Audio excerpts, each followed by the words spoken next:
L'idée, c'est vraiment d'immerger le visiteur dans un ailleurs, faire un petit voyage.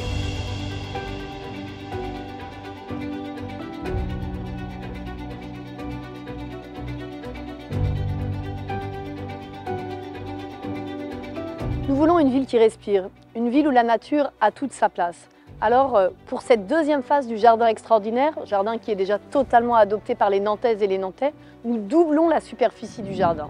Nous allons débitumer 1,2 hectare.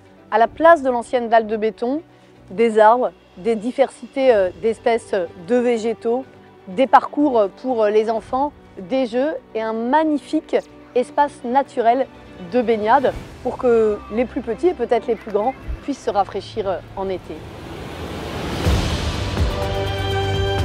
On est vraiment dans l'idée d'une poursuite, mais en proposant différentes ambiances. On va avoir tout un secteur de marais un peu mystérieux, avec une tourbière, avec une roselière. On va avoir ce qu'on appelle une lauricylve, c'est un boisement d'arbres persistants, chêne vert, laurier. On invitera d'ailleurs dans ce boisement les gens à marcher plutôt pieds nus. On va avoir également une via ferrata, c'est donc la possibilité vraiment d'avoir un contact avec la falaise qui est très intéressante du point de vue géologique.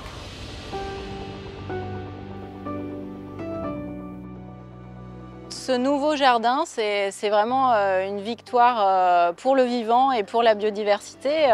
Un inventaire avec Bretagne Vivante a été effectué. Il y a déjà de la biodiversité en place et les nouveaux espaces qui vont être créés et renaturés vont permettre d'accueillir encore plus de biodiversité. C'est aussi une offre complémentaire avec les autres espaces ludiques qui peuvent exister dans le quartier. On pourra demain aller du jardin extraordinaire au Square Shop, au jardin des Oblates, avec des enfants, avec leurs trottinettes, avec leurs poussettes.